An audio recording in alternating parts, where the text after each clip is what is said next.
श्री कृष्ण की। यहाँ 22वें तीर्थंकर भगवान अरिष्टनेमि अपने विशाल साधु समुदाय के साथ पधारे हैं। दो साधु देवकी के महल भिक्षा के लिए पधारते हैं।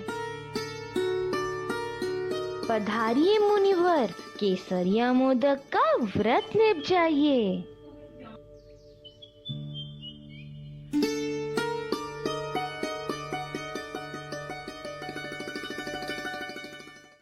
पुनः वही दो साधु आते दिखते हैं।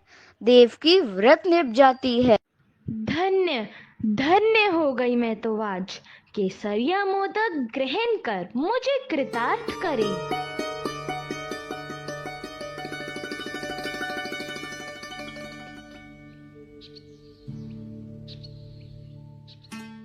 फिर से वैसे ही साधुओं के जोड़े को आते देख देवकी विस्मित है और मोदक बिहारते हुए साधुओं से पूछती है, मुनिवर, आप दोनों भिक्षा हेतु तीसरी बार पधारे, मुझ पर कृपा की।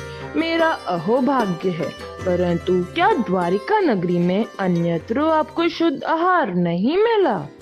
नहीं नहीं महारानी जी, आप चिंतित ना हो। हम 6 भाई हैं। संभवतः आपके द्वार पहले वो ही 2-2 की डोली में पधारे हैं। हम सभी बधिरपुर के नाग गाथापति और माता सुलसा के पुत्र हैं। सभी बेले बेले की तपस्या करते हैं और आज सभी का पारना है।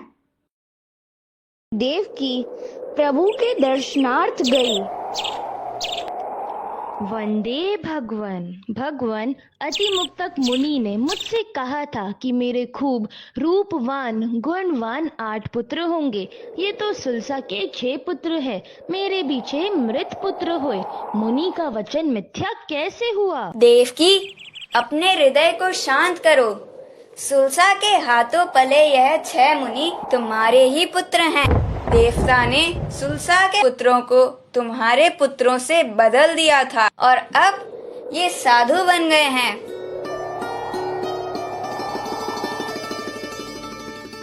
मेरे 6 पुत्र सुलसा के यहाँ पले। श्री कृष्ण गोकुल में पले। माँ, आप इतनी चिंतित क्यों हो? पुत्र, मेरे 7 पुत्रों में से मैं एक का भी बाल रूप निहार नहीं सकी। ये मेरे कौन से कर्मों का फल है? अच्छा, मैं कोई उपाय सोचता हूँ। श्री कृष्ण 3 दिन का व्रत करते हैं। देव प्रकट होकर कहते हैं, आपका एक भाई और होगा जिसे पालने का अवसर माता देवकी को मिलेगा, परंतु वह छोटी आयु में ही दीक्षित हो जाएगा। देवकी के पुत्र रत्न हुआ। अत्यंत कोमल होने के कारण उनका नाम रखा गया गज सुकुमार। मुखड़ो देख के मन हर्षाता, छवि थी निराली और अखियों का तारा। राजकुमार गज सुकुमार थोड़े बड़े हो चुके हैं। छोटा भाई दीक्षा ना ले, इसलिए विवाह के उद्देश्य से श्री कृष्ण ने ब्राह्मण सौमिल की पुत्री सोमश्री की रहने की व्यवस्था महल में कर दी। द्वारिका नगरी में पुनः भगवान का आगमन हुआ। प्रभु नेम स्वामी तू जगन्नाथ अंतर्यामी। रिद्ध नेम स्वामी तू जगन्नाथ अंतर्यामी। प्रभु का उपदेश सुन गज सुकुमार को वैराग्य हो गया। वह माता देवकी की आज्ञा लेने जाते हैं। माँ, मैं संयम पथ पर चलना चाहता हूँ। भगवान से दीक्षित होना चाहता हूँ। पुत्र, साधु जीवन पालना आसान नहीं है। फिर सोमा का क्या होगा? माँ, सोमा से मेरा अभी विवाह नहीं हुआ है। मैं सांसारिक झमेलों में नहीं पड़ना चाहता। मैं अपनी आत्मा का कल्याण करना चाहता हूँ। अनुज, तुम अभी नादान हो। साधु जीवन पालना कठिन कार्य है। भ्राता, मुझे दीक्षा की अनुमति दे दो। माँ, दीक्षा तो मैं लूंगा ही, आप मुझे आज्ञा दें। तुम्हें दीक्षा लेनी है तो लो, पर जीवन में संयम का दृढ़ता से पालन करना, भाव भ्रमण से मुक्ति पाना। माँ की आज्ञा लेकर गज सुकुमार मुनि बन गए। शमशान भूमि में जाकर भिक्षु की 12वीं प्रतिमा स्वीकार कर ली। अरे यह क्या? यह तो सोमिल ब्राह्मण आ रहा है। मुनि को ध्यान में खड़े देख क्रोधित हो उठता है।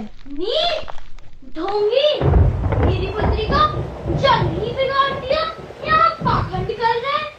अब देख की राशन कैसे बिगाड़ता हूँ।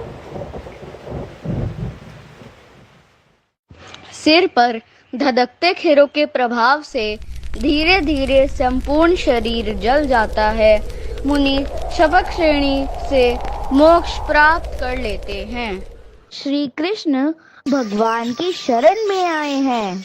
प्रभु, मेरे भाई गत्सु कुमार की अचानक मृत्यु कैसे हुई? तुम्हारे भाई को सहयोगी मिल गया था, जिसने उसे जन्म मरण के चक्र से मुक्ति दिला दी।